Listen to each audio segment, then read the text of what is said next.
welcome to Outrage+Optimism. I'm Tom Rivett-Carnac. I'm Christiana Figueres. And I'm Paul Dickinson. This week, we talk about the road not yet taken at COP26 and what we need to do to get us back on track. We speak to Elizabeth Wathuti, climate activist from Kenya, and we have music from Nomad Spot. Thanks for being here. So great to be here, everybody. And we were back, of course, 2 weeks ago, and we gave you a bit of an update in terms of what we understood happened at COP26. And we're going to stay on that theme for the next few weeks. This is obviously the big event in climate of 2021, although, of course, there were many others. But we're going to spend a few weeks kind of unpacking it from different perspectives. And this week, we want to really honor and name the fact that there were hundreds of thousands of activists in Glasgow and around the world who were deeply frustrated with what came out of the negotiations and had a deep level of skepticism around the commitments and a sense that what was announced there cannot be trusted. And even if world leaders claim that we are now on a path to dealing with the worst of climate, actually, those pledges are not yet of an order and of a certainty that can make us think that we have really gotten anywhere near where we need to go. So we're going to dig into this for a bit now, and then we have an incredible interview that we recorded earlier today with Elizabeth Wathuti, who spoke at the opening of COP26 and is an incredible climate activist from Kenya. But I'd just like to start by naming the reality that Glasgow was a city of two tales. There were those on the inside who claimed we were making real progress, that we'd brought the emissions trajectory down from 3.7 to 2.4. But at the same time, what we saw, both in the climate negotiations themselves and around the outside, was a complete collapse of trust. That those pledges, first of all, they don't go far enough. And secondly, they can't be trusted. Actually, we have a long history of national governments, of corporations, of collaborations in these multi-stakeholder commitments, saying one thing and then not delivering on it. And as a result of that, we need to now double down and ensure that we can be confident that what they've said will be delivered. So I'd like to just open the conversation there and invite opening comment from both of you, and then we'll dig into the discussion. I've had a very peculiar thing has happened to me. I've had a thing in my I've changed in my sort of tummy, in my general outlook regarding these issues. I've fundamentally changed. Okay, this is a big moment. Well, maybe not, because I super trust you, Tom, and you, Christiana, and I would invite you to correct me if you think I've got this wrong. And I was kind of alluding to it a couple of times before, but I'm starting to really feel it now, like I've really changed. Because the key point now is emissions reductions at 7% a year or something, 7.5% a year for the next 10 years. It's huge. Now, that I don't think can be achieved now without laws being passed in many, many countries that specify increased taxation on fuels or specific regulation or reductions. And my point is that it feels that we've come to a point where I was trying to find a way to describe it. It's a little bit different in Saudi Arabia or China or Russia, where they have pretty different political systems. But, the public everywhere, alongside business and investors and civil society, must just demand that legislatures regulate or resign, that the parliamentarians regulate or resign. It is now time. We just called out. It's that now is the moment. And you could argue it's always been like that. But I feel fundamentally now the legislatures are surrounded by the extreme weather, the youth striking, the businesses, the investors, the civil society. We're all there now. The last domino must now fall. And I think what's practical about what I'm saying is that we need to be thinking much more about model legislation. We need to be having a super accelerated debate about what we're going to be implementing when, how, and how quickly. And that's my opening shot. Okay, so I will take up your invitation of disagreeing with you, but only partially, because my top level conclusion out of COP26, in addition to everything that we've shared here on the podcast and everywhere else, is that these kinds of multilateral agreements, or in the case of what you've just mentioned, Paul, national regulation or policy measures of any kind, do not guarantee success. They just don't.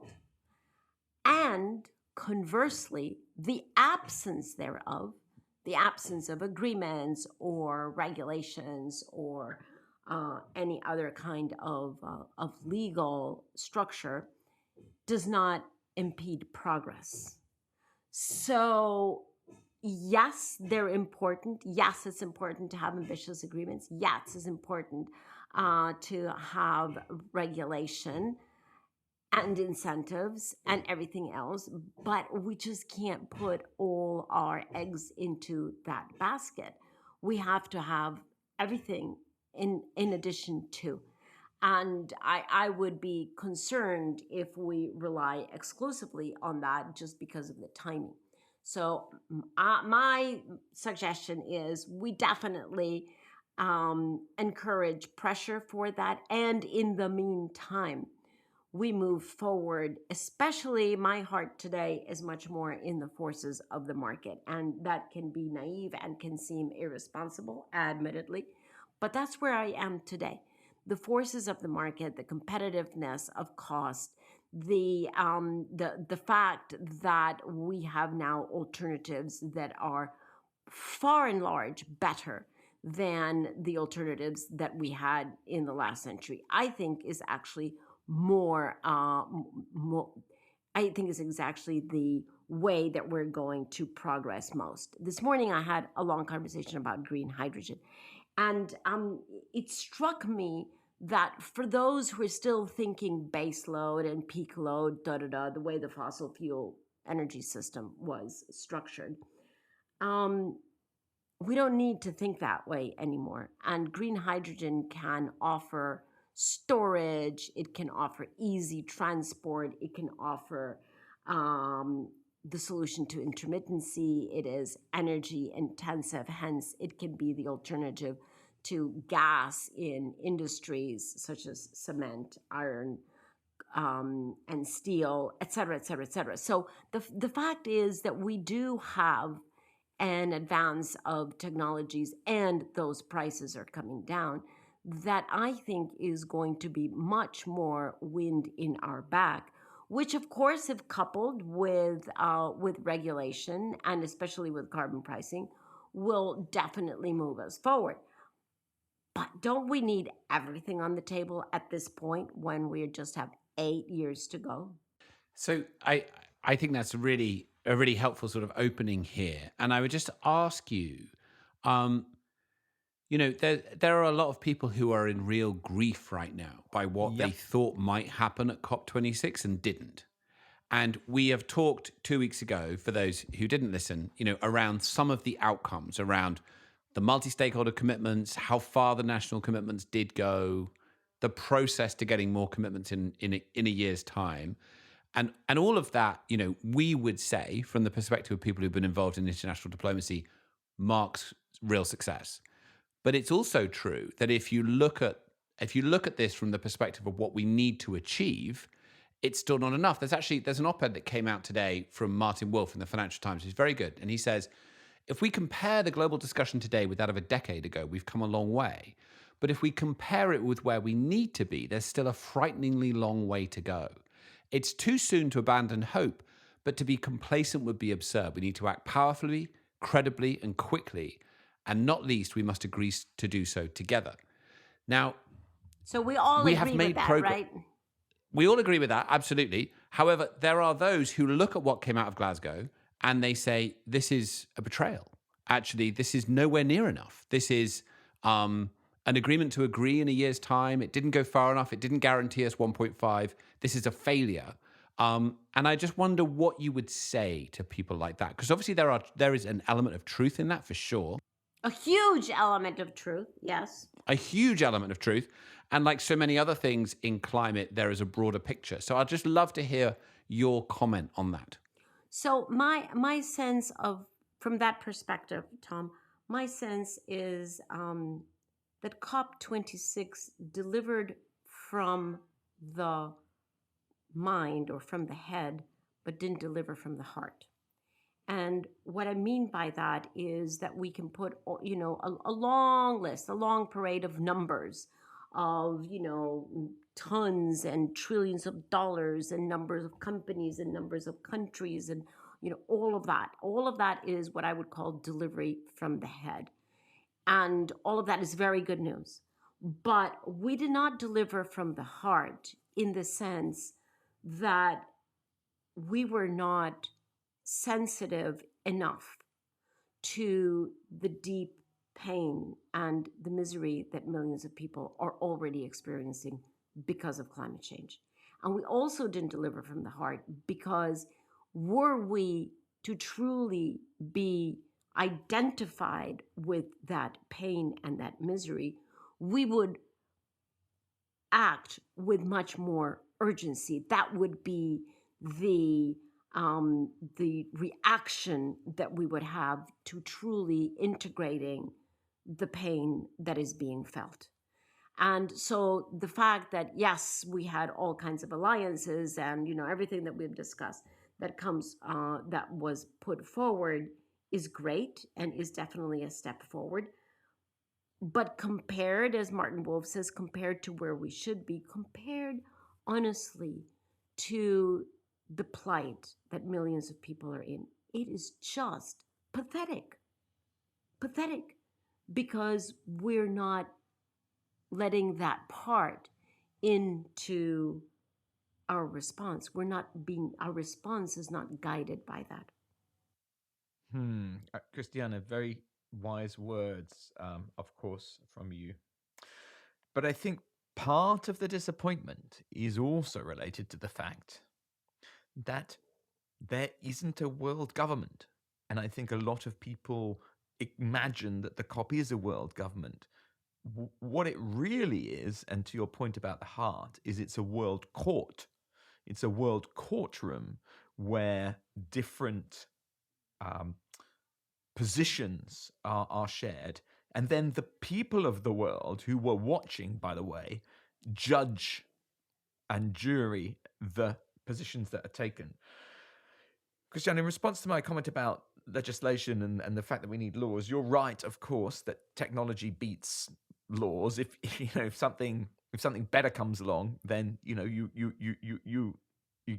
get rid of the bad thing. But it's not that I think we need to put all our eggs in one basket, but I want to introduce the notion of some very focused eggs, a new kind of focused egg, a group of newly focused eggs going into. It's a difficult concept.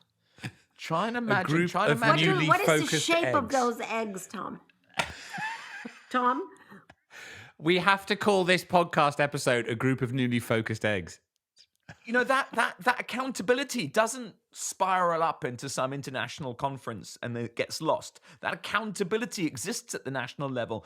Each nation has got a government, and that government is accountable to its people. And if the people are crazy enough, then let's get them with the pointy eggs. So I just wanted to make that plea for a sort of super accelerated model legislation, taxation, regulation, border tax adjustments. Let's just use our power, because we got a lot as a movement to just push that one a little bit more. Let's whisk the eggs, stop the metaphors. You get the idea. I'm going to ask a provocative question. Please, we have had 26 about COPs. eggs.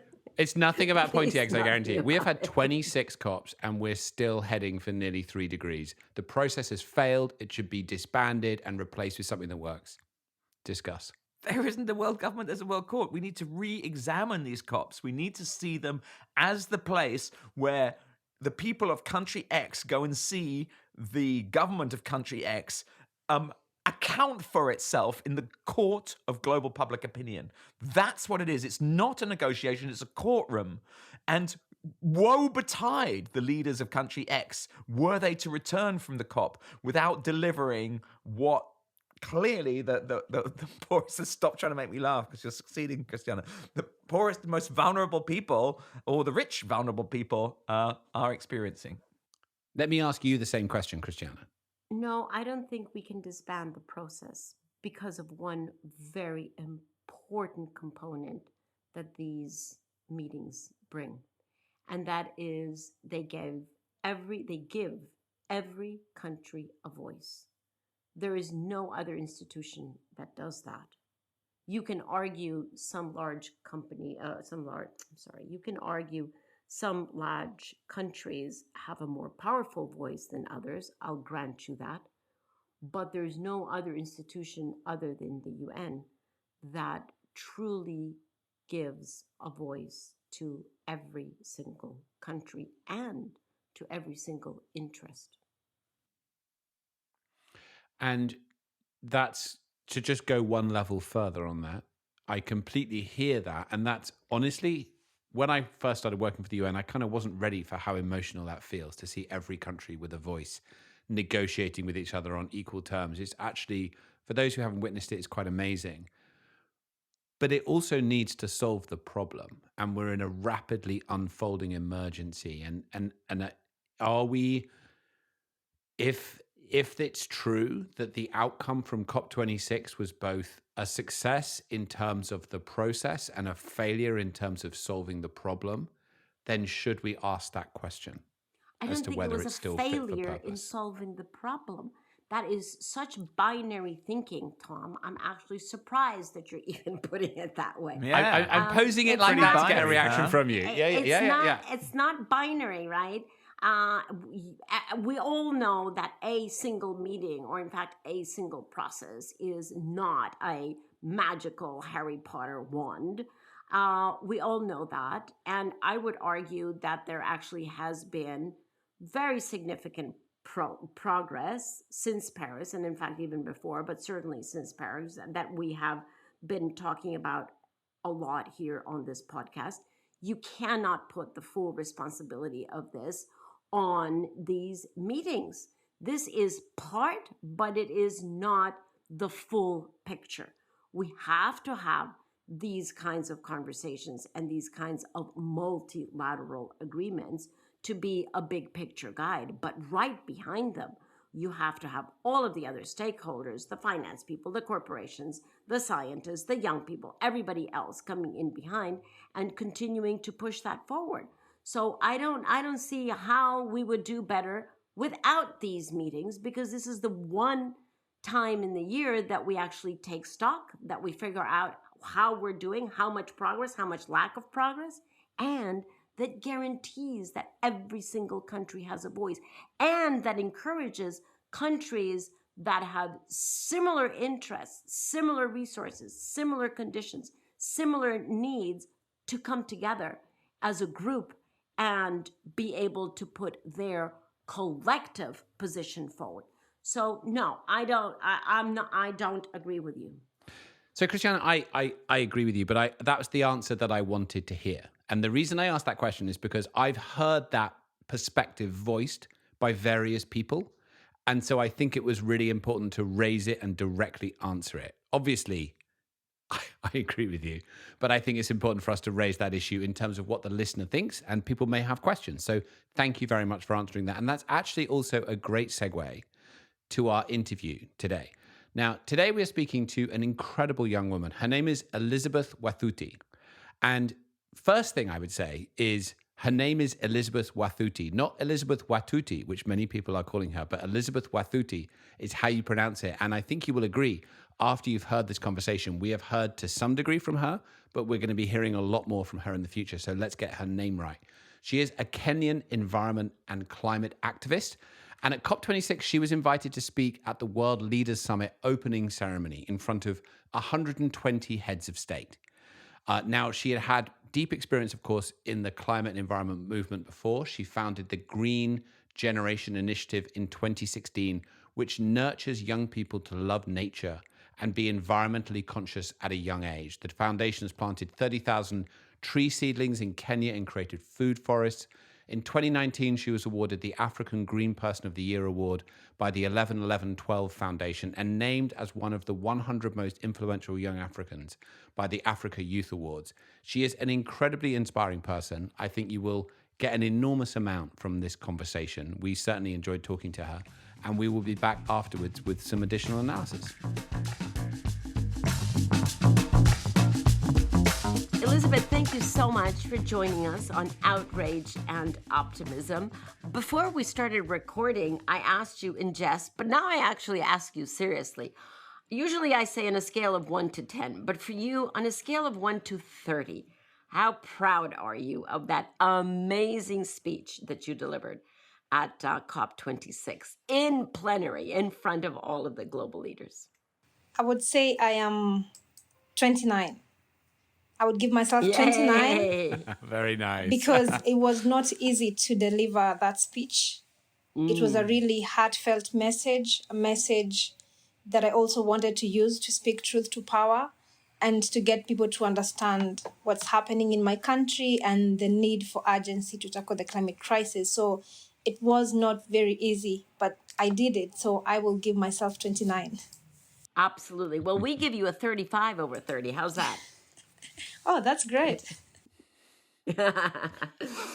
Well, Elizabeth, it was a very powerful speech. I think we're correct in saying that it was the first and certainly not the last time that you have taken the podium or such a big global platform to bring forward such a message of urgency. And you did it in such a compelling fashion with so many heartfelt messages that had very carefully chosen words, but also with a moment of silence. And I think it would be very powerful for our listeners who didn't have the opportunity to hear your speech, for you to tell us just what that moment of silence was about, how you came about asking for a moment of silence, and what do you feel the impact of that was? So I held the world leaders into a moment of compassionate silence for the billions of people who are possibly not with us at COP26, but their voices still continue to be unheard, and also their cries are not still being felt. Because I took this as a moment to get people to open their hearts. My message was on open your hearts, because I think we are also facing a crisis of listening and a crisis of feeling, of understanding what is the pain that's going through other people, and then using that to do the right things, to make the right decisions. And when I was holding this moment of silence, again, it was not something easy to do, because what was going on in my mind and in my heart at that point in time was the billions of people who are being disturbed right now and who are greatly facing the impacts of the climate crisis, the 2 million Kenyans that are facing climate-related starvation, the children who have no food, who have no water, the people who've lost their homes due to the result of the climate crisis. So thinking around all of these people who've lost their lives in the process, and yet they've least contributed. So these were the things that were going on in my heart, in my mind. And I thought to myself, if only we would open our hearts and feel this pain, feel the heartbreak and the injustice that has gone to this, then we will use COP26 as an opportunity to make the right decisions, to support these people and to save these people from more losses and damage. You know, Elizabeth, when you called for that moment of compassionate silence, the cameras of the COP focused on you first, and then they focused on heads of state, and that was sitting in the front row. And I must tell you, and you don't know this because your eyes were closed, but I must tell you, they were visibly moved, very visibly moved. Now, my question to you is, knowing that that call of yours moved them in that moment, what happened after that? Do you feel that that call to compassionate silence, or in fact, the call to compassion, to listening, to bearing witness and acting in response to the pain, was that actually played out at the COP? I would begin by saying that opening your hearts and having that sense of feeling and listening is not something that someone would actually learn through a 6-minute speech. And it's supposed to be a process and a practice that we have to keep reminding ourselves every day, and especially opening our hearts. And perhaps their hearts did open at that time when I was speaking, but whether or not they kept their hearts open during the COP, then that would be determined by the decisions that we saw coming out of COP26. Because I made a plea and I told them that the decisions you make here today will determine whether the rains will return to my land and whether the children will have food and water. And saying this is something that I would hope that they would take with them in their hearts as they take into the 2 weeks of COP and make the right decisions, focus on immediate action that will keep 1.5 alive, which was the main goal for COP26, to keep 1.5 alive. And so I do not think that we continue to hold on to opening our hearts during the 2 weeks of the COP. But I think what needs to happen is it has to be a practice.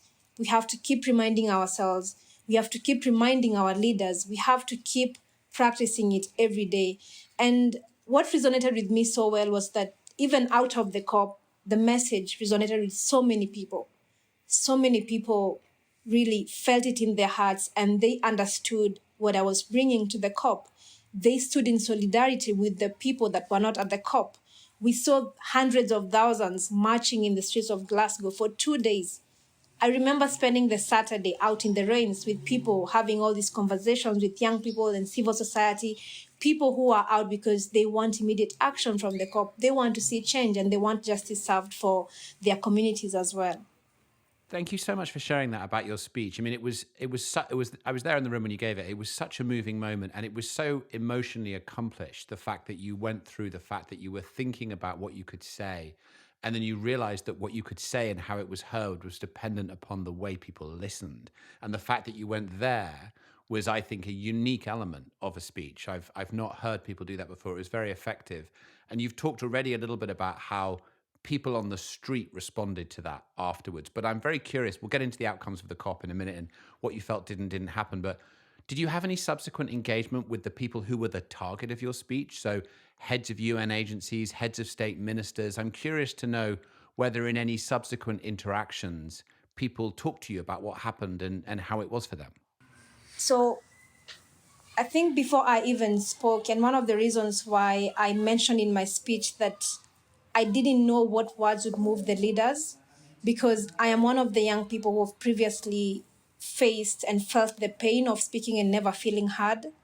And when I was given this opportunity, I kept asking myself, it's okay to give me a platform to speak, but are they going to hear me? Are they going to hear my truth? Are they going to hear the words that I bring to the COP and the voices of these people that are not at the COP?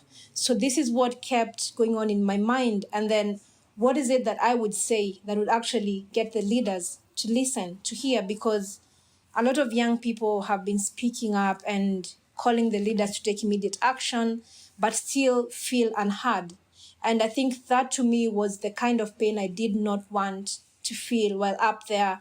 I have never spoken to world leaders before that directly. That was my first platform to speak to the world leaders, the presidents, so directly. And so I kept asking myself what words are going to move the leaders, because I know so many of us have been trying to do things on the ground, trying to get our leaders to take action, but still we keep either mark timing or moving some steps backwards instead of progressing in terms of immediate climate action. So when I spoke, I remember it was the first time to also meet my president that close. That's President Uhuru Kenyatta. So I met him.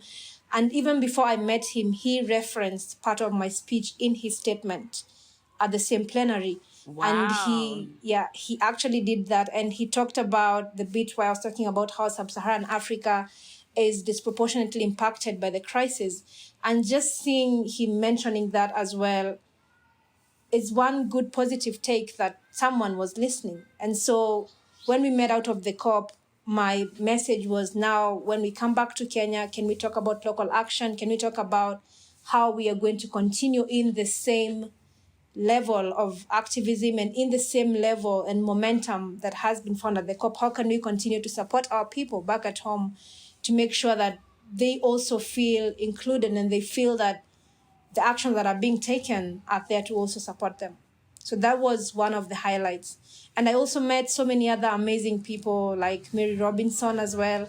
And just getting feedback from all these people that they were actually moved by the speech, and so much feedback from people out of the COP as well. I think that was a good highlight. And so, I mean, I'm curious to know what happened next for you, because you gave this amazing speech at the launch of this event, which was full of possibility in terms of bending the curve of where we needed it to. There was then 2 weeks of action and engaging with amazing people, and at the end, you tweeted that the outcomes of COP protect business as usual and the interests of rich countries and the greed of the fossil fuel industry. So that must have been. We should get into that, but that sounds like it was ultimately a really disappointing and complicated experience for you, that you started off with this vulnerable point of bringing people to a moment of listening, and you were disappointed by what happened. Can you talk to us about that experience? Yes. I think when I was leaving Glasgow, I felt as though we left it at a point where we are going to leave Glasgow and hope that the leaders come back and try to get it right next year. And it was not so clear that we've left with a clear outcome that support that person who is suffering right now from the crisis. And the fact that we've had commitments before, we've had leaders promising what they will do, and they've still broken these promises before. And then expecting that we have the same trust at COP26 that the promises are going to move us to where we need to be was a highlight that to me did not sound so promising. And so just imagining and thinking around the people who are right now facing the crisis, and even the statement that I made, as we sit down comfortably in Glasgow, over 2 million Kenyans are facing climate-related starvation. That was just one statistics. There are so many other countries in Africa, out of Africa, who are facing the crisis at that moment. So if the outcome does not really favor the people who are at that moment facing the crisis, then I would not take it as an outcome worth celebrating. So for me, I knew that COP26 was there to keep 1.5 alive, and it was meant for immediate action as well, because most of the things were trying to get us to trust that things will change, to trust that we did not do this time, but this time we promise we will do it again. And I think as a young person, I'm definitely impatient because I have seen how the crisis is impacting so many people. And I think action cannot wait. And even asking young people to hope and hope that things will get better next year, I always say that hope is meaningless if it's not followed by action. And that's why I really was expecting that people would instead hold on to their love for people and the planet and make the right decisions at that point in time. Because then we cannot say that we will make things better at COP27. Because between now and the next COP, people are still suffering, people are still dying. Our ecosystems are also being disrupted every time as people try to get a living out of that. So how can we make sure that we get the COP to be meaningful? I think for me, the COP was supposed to be about how leaders and how for the leaders demonstrating what they're doing to keep 1.5 alive. But I think I definitely, on one perspective, left the COP grieving, like I mentioned, because I felt that those decisions were not protecting communities like mine that are at the moment facing the crisis, but were a big win for rich countries, a big win for the fossil fuel industry, and another big win also for protecting business as usual. Because I think if we have to keep 1.5 alive, emissions cannot continue to keep rising. But at COP26, I think that was not demonstrated, especially with watering down of texts like facing down of coal. That's not an outcome that I would expect from, as someone who comes from a community that is greatly impacted by the crisis. It's these fossil fuels that have brought us to this crisis, but then we want to continue with business as usual. We want grace periods, and the people that have least contributed are continuing to suffer at the same time. So I think that's why I felt that grief on my end. But on the other hand, thinking around all of the people that were out of the COP. So, Elizabeth, I have to confess to you that I don't like the term keeping 1.5 alive. And everybody, raises their eyebrows and goes, "What?" Well, the reason why I don't like it is because we can't aspire to just keep it alive. We have to keep it front and center. From my perspective, it has to be much more adamant than merely keeping it alive. So that's my, I guess, peeve with that expression. And I think actually that most people who say keep it alive actually mean keep it front and center, right? Keep that as our objective. But I'm interested in knowing, as you went home, and are you home now? Okay. So as you went home and the dust settled and you're back home now, do you feel that COP26 kept it alive, kept 1.5 alive, to be differentiated from putting 1.5 front and center? I would say, on the other hand, I actually feel as though the outcome continues to sacrifice the well-being and livelihoods of people who are being impacted by the crisis. And on that same day when I came home, I remember the news was still up there, and I read this article of a research that had been done just 6 days into the COP. That was about 5 days after I spoke. And it was about dead livestock that have been left on the road to rot, and children who have no water to drink, who have no food to eat. And I think that sense of urgency is what is lacking in these rooms as we make these decisions, that we are not discussing about a crisis that is to come. We're discussing about a crisis that is already impacting people right now. And we know what a decision that supports the people who are facing the crisis right now looks like. And it's not about promising that you'll make things right next time. It's about getting it done right now and making the right decisions right now. So I would say that there is so much to fight for and there's so much work to be done.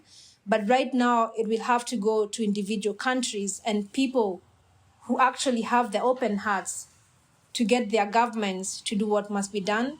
Because now we cannot wait until the next COP to begin doing the same thing.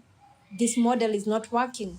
And I think we cannot wait until the next COP to try and get it right. So it has to begin right now with the people keeping that momentum that was at COP on the streets of Glasgow back in everyone's country, to make sure that we are actually, to make sure that emissions are not rising, and to make sure that the people that are the most impacted by the crisis have got a fair share, and they also have the kind of support that they need. And again, also looking at the injustices, I think that's something that has not really been recognized. The fact that the people who've least contributed continue to be the ones that suffer the most. And this injustice, we have to make decisions on that perspective as well, which I think was not the case. Imperfect as it is, the agreement to agree on more ambition in 12 months' time is better than it could have been, right? Because in the Paris Agreement, it's every 5 years. So as imperfect as it was, we didn't get everywhere that we wanted to close the gap. There is now this kind of unusual chance of the next 12 months to get leaders to lead and to step up, so that when we meet in Egypt for the African COP in 12 months' time, we can get to where we need to get to. And you've talked already about keeping up momentum, and that for sure is around pressure and having people on the streets. But I'd just love to hear you talk a bit more about that. How do we keep the momentum up over the next 12 months to ensure that we can do what we need to do when we're in Sharm el-Sheikh? Can I pile in on that? How do we take advantage, Elizabeth, that it is the African COP, right? That is strategically really, really critical. It's not the same to have a COP in an industrialized country. Given the fact that they did, I thought, an extraordinary job with what they had, but having a COP in the African continent is a very, very different message to the world. So how do we actually use that to the advantage of treating the emergency.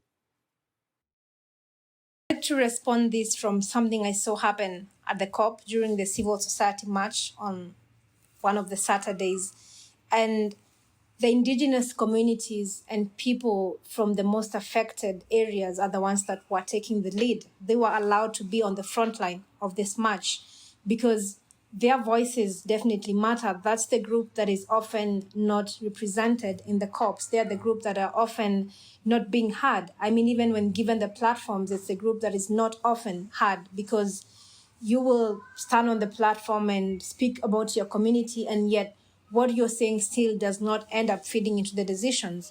So seeing people from countries who actually understand the injustices supporting the people who are on the front line of the crisis is what is going to stop leaders as well from sacrificing those on the front lines of the climate crisis. So I think this change will have to come from the people who understand and who deeply know that we need to make change happen right now, because we cannot sit back and wait for the leaders to come again and try to get it right next year. I think that has to begin happening right now. And it's just about asking ourselves, how do we continue to even support grassroots communities who are also making the change happen by themselves in their communities? Because one of the things that the world needs to understand is, despite being the most impacted by the climate crisis, Africa is still the continent that offers so many solutions to this crisis. And most of these solutions are being led locally by organizations, by women groups, by young people. They do this every single day. But again, they are still struggling to scale up some of these initiatives to make a wider impact.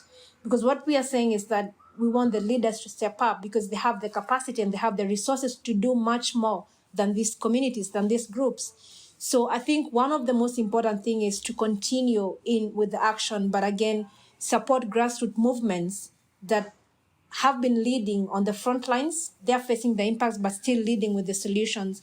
And then I think we need to begin telling the stories also from the global south on what is happening in terms of the climate crisis. We need to get people to open their hearts. So between now and the next COP is the time we need to be telling the real stories of impact of what communities are doing, and also the real stories of how the climate crisis is impacting people.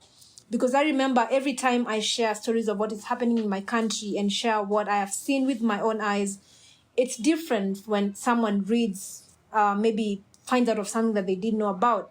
So can we paint the right picture of what is happening and how these communities are trying to support themselves at the same time, and then continue to make sure that there's local action? If anyone comes from a country, and we know the countries that have contributed the most to historical emissions, how can we get their personal governments to take action? Because I think COP26 is a platform where leaders should act collectively. But what we see is most of these leaders come there to push for their personal individual agendas for their countries.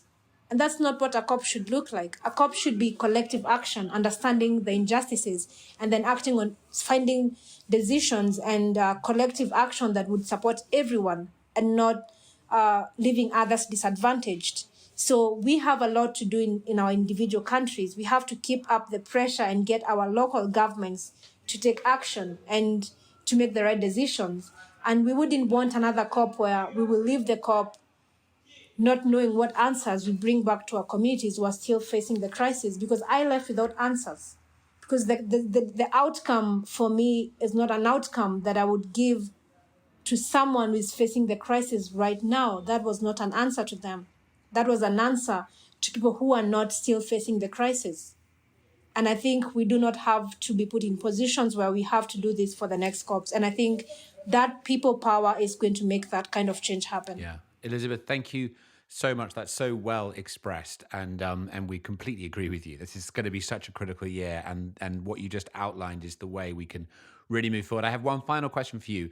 We call the podcast Outrage and Optimism because these apparently contradictory impulses we think can come together and deliver an outcome. We'd love to know if you can share with us briefly one thing you're outraged by and one thing you're optimistic about. So one thing I'm outraged by is the fact that we are still talking and not doing what must be done in terms of the climate crisis. We are not focusing on immediate action. We are still talking about what we think we might want to do and not what we are doing right now. So I am definitely outraged about that. But one thing I'm optimistic about is that, yes, like Wangari Maathai used to say, there is that silver lining from the people who are still demonstrating that we can make this change happen, and seeing the fact that I'm not alone in this fight. There are millions of people, young people, communities, civil society, so many people who care about this planet and who share in the same love for the people in the planet, and they're trying the best that they can to make change happen for the world. So that is what keeps me optimistic, that so many of us want this change to happen. And I think together we can win this, and together we can make this change happen. Elizabeth Wathuti, thank you so much. I am sure that we and the rest of the world are going to be seeing much more of you in the coming year, and that's to all of our benefit. Thank you so much for joining us. Thank you so much. Thank you so much, Elizabeth. It was absolutely wonderful. We're delighted to have you and to have invited you into the podcast family. Thank you so much for inviting me. What a privilege to get a chance to sit down with Elizabeth just shortly after she arrives back in Kenya and to hear from her perspective what COP26 was like and what she hopes will happen next. What did you both leave that discussion with? Well, I was very sorry not to have the opportunity to interview her, but I got an opportunity to watch the conversation. And, well, you know, ice just went straight down my spine, actually. You know, I think she's an extremely serious person, brilliant and serious. And she said 2 million people in my country are facing climate-related famine. The children don't have water. You know, it's just the enormity of those comments. You know, as most people that I know rush about on their trains or, you know, planes or whatever it is, back to whatever, you know, post-COVID existence, to understand the enormity of, you know, millions of people as there are across the whole world facing drought and famine and you know, many of them dying right now from extreme weather that can be traced through to human-induced climate change. It just brings it all directly home, like a bullet through the heart.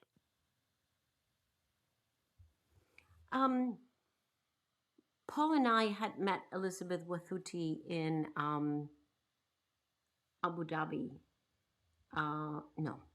Paul and I had met Elizabeth Wathuti in Dubai at the World Expo, and we were both very impressed with her there.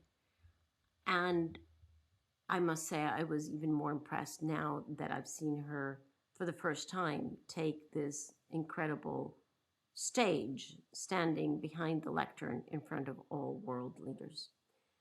And I was actually quite thrilled about the choice of which young person would speak, because A, it's a female, and most youth activists climate activists are female, but also an African, where we're going to move to the African COP next year. And what I was particularly thrilled about is Elizabeth comes at climate from the forestry and the tree planting perspective.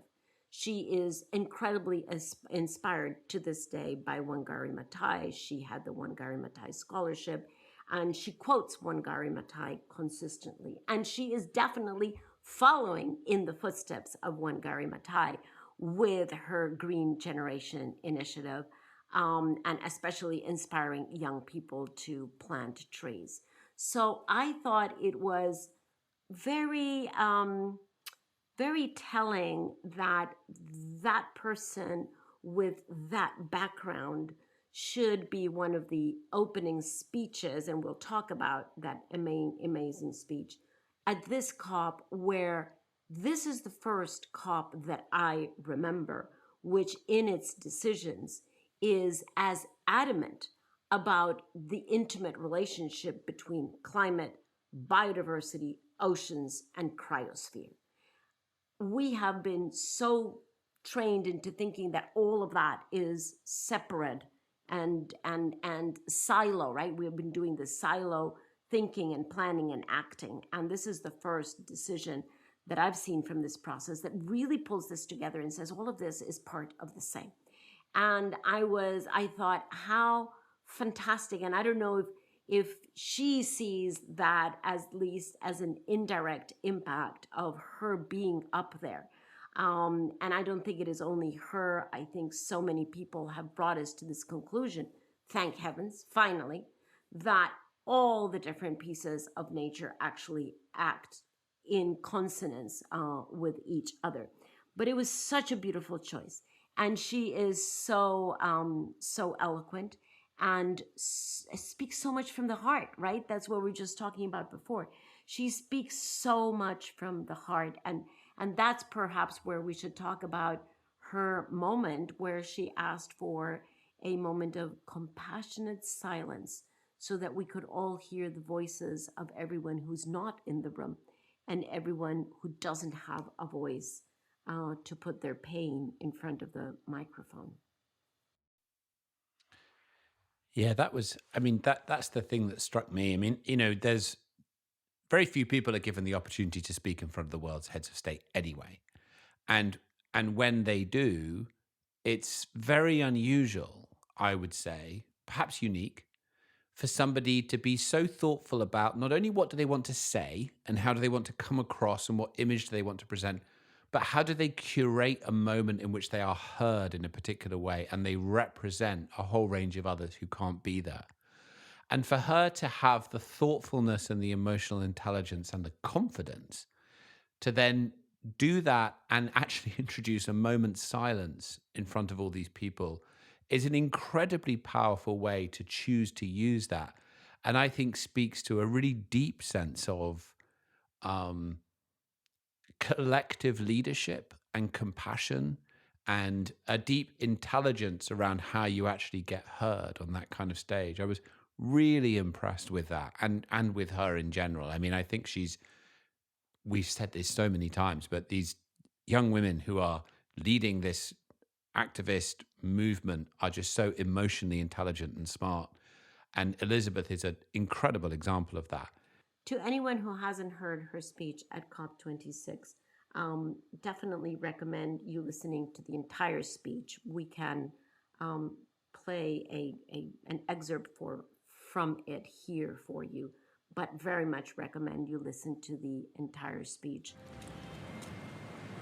My name is Elizabeth Wathuti. I am a youth climate activist from Kenya. I have done a lot of soul searching about what to say here today. I have asked myself over and over what words might move you. And then I realized that making my 4 minutes count does not rest solely on me. My truth will only land if you have the grace to fully listen. My story will only move you if you can open up your heart. I would like you to join me in holding a moment of compassionate silence for the billions of people who are not here with us today, whose stories are not being heard, and whose suffering is not being felt.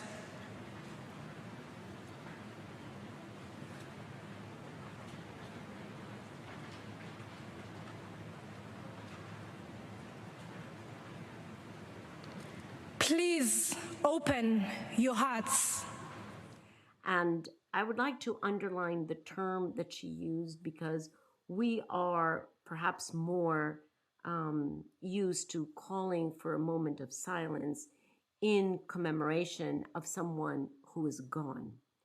She didn't do that. She called for a moment of compassionate silence, a very different moment of silence than what we're used to. And she was really calling for us to listen with our heart. That's a very different call than our usual moments of silence. So, as you say, Tom, such a thoughtful human being, and so grounded in her reality and in her identification with those who are suffering the most. Elizabeth's calling in not in our podcast, but on several other occasions, on the hummingbird story that she heard from Wangari Maathai, but that is a story that goes way beyond Africa. In fact, I think it's an international story. And that is the story of the huge fire in the forest that had to be quenched. And this little hummingbird, who, seeing the fire, flew to the river and picked up a drop of water and brought it back to the fire, and went back to the river and brought another drop, and went back to the river and brought another drop. And all of the other birds were laughing at this hummingbird, saying, there's no way you're ever going to quench this fire. To which the hummingbird responded, I'm never going to give up. And that is the attitude that we have to have. Yes, we have to move, big leaders and whatever, whatever. But this attitude of, even though we are individuals, and even though you can say the power of leaders is so much bigger than us, or whatever, it's the attitude of never giving up and of truly valuing every single drop of a contribution, because every drop counts. That, to me, is what I live by, and that is what I think is actually going to get us out of this in the end. That's the stubborn optimism that we talk about. I'm never going to give up, because we know what has to be done. And we realize that it is, by all accounts and measures, much larger than what we think we can do. But the little hummingbird never gave up. Try to compliment that. Last word from me is, somebody's written on the back of their house in Brighton, and you see it as you go leave Brighton on the train. They've written, start where you are, use what you have, do what you can. And we should probably try and add, never give up. Okay, never give up. Never that give is up. Definitely the title. I think that might even be a better title for this episode than the unstoppable pointy eggs or whatever we came up with earlier. Okay. Yeah, I think never give up's got an edge on that one. All right. So thank you, everyone. This has been a great episode, and there's so much to unpack about COP26, and as I'm sure all listeners are really aware of now, you can look at this from so many different angles. And like so much in climate, it's remarkable, transformative, and not enough. And we need to look at it honestly from all those perspectives and then come quickly back to what's next. So thank you very much to Elizabeth for joining us this week. We're going to leave you with Nomad Spock with an introduction and some music from them. So thank you very much for being here, and we will be back next week. We are speaking next week to COP President Alok Sharma. We will be bringing you a conversation with him. It will be out this time next week. Very much looking forward to it. A post-mortem of COP26. No, We don't use post-mortem. No. It's all about language. It's all about language. What is the correct language, Christiana? We will be having a what about COP26? Reflection? A reflection, a post-COP26 conversation, debrief, analysis. A double down with Alok reflection Sharma. and not a post-mortem. Yeah. All right. A double down. Okay. Bye. Thanks, everyone. Bye. I'd say the inspiration for polls was an exploration of what it's like to be, to exist in the liminal space between various identity claims, cultural identities, commitments that are rooted in different religious and kind of ideological backgrounds as well, having to mediate between the various pressures that those forces exert on your mental, social, spiritual health, really. People make me feel optimistic. This planet makes me feel optimistic. It has survived an awful lot, and it will long survive us, whether or not we take our own survival seriously. there's enough good people at any time to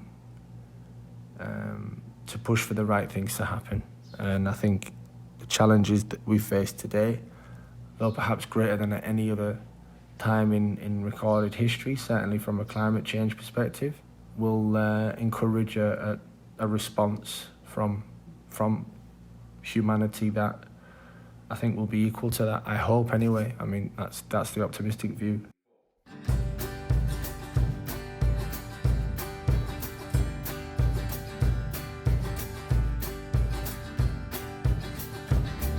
Well, the mountain said to the stream, "You can't see what I see." And the stream said to the mountain, "You ain't been where I've been." And the ocean said to the pair, "Do you know how deep I can go?" Well, the mountain said to the sea, "You ain't as high as I can get." I've been as high as the clouds go, as high as Tibet. And the oceans laughed when she said, "I can swallow you whole."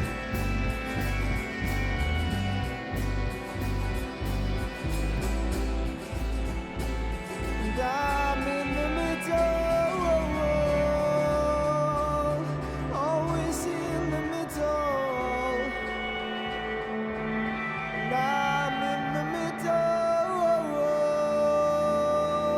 forever in between two poles.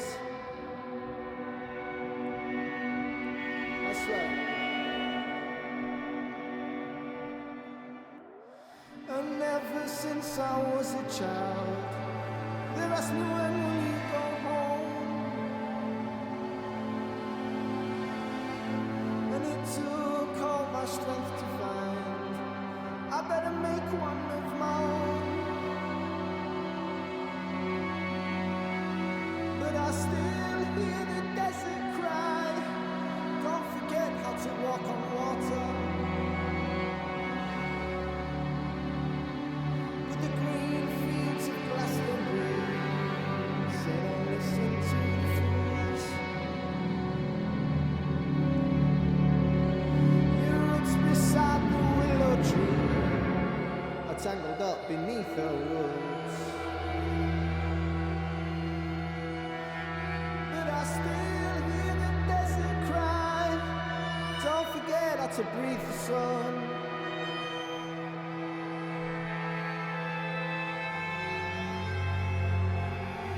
I'm in the middle, always in the middle. And I'm in the middle, forever in between. And I'm in the middle,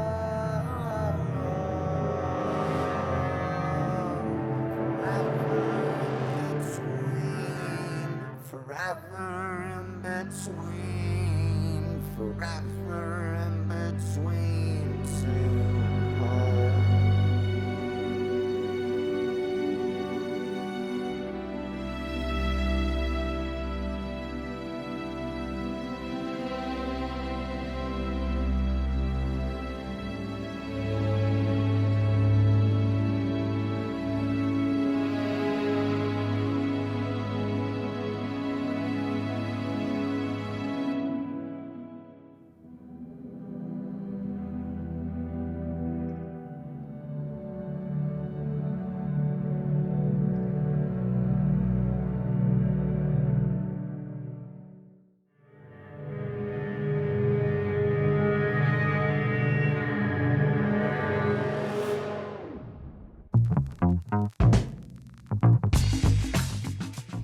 Hello, we're back, you're back, and I'm back. It's Dan here in the hot seat for Clay, the editor, mixer, producer extraordinaire, We've all been lost without him, but he's having a very well-deserved Thanksgiving break, so you're stuck with me, I'm afraid, for the next minute or so while I do these credits and talk to you directly. Thanks for being with us. As you can probably hear, I've got a cold, so I'm not going to detain you too long because I wouldn't want you to have to listen to me sniffing into your ear through your headphones. But obviously we skipped a week, and just wanted to say a big thank you from all of us at Global Optimism, Outrage and Optimism, for your really kind comments on the Pass the Mic segment that we ran the other week. It was a real pleasure listening to those voices, recording those voices and putting it together. And so thank you for joining us on the podcast and being part of it. A massive thanks to our guest this week, Elizabeth Wathuti. And thanks as well to our brilliant music artist, Nomad Spock. Absolutely loved coming off the back of that because it felt like I was literally speaking over the end of a motion picture soundtrack, beautifully produced. As you heard at the top of the episode, we're going to be delving into the post-analysis of COP. Careful not to use the phrase that Christiana banned us from using. So you can expect a lot more reflective post-COP content, easy for me to say, over the next few weeks. Sarah Thomas executive produced this episode. Yours truly, Daniel Curtis, produced it. And a big thanks to the rest of the team at Global Optimism. It was absolutely lovely to chat with you. Enjoy the rest of your day, enjoy the rest of your week, your weekends. And as you heard at the end of the episode, don't give up. We've all got to keep fighting.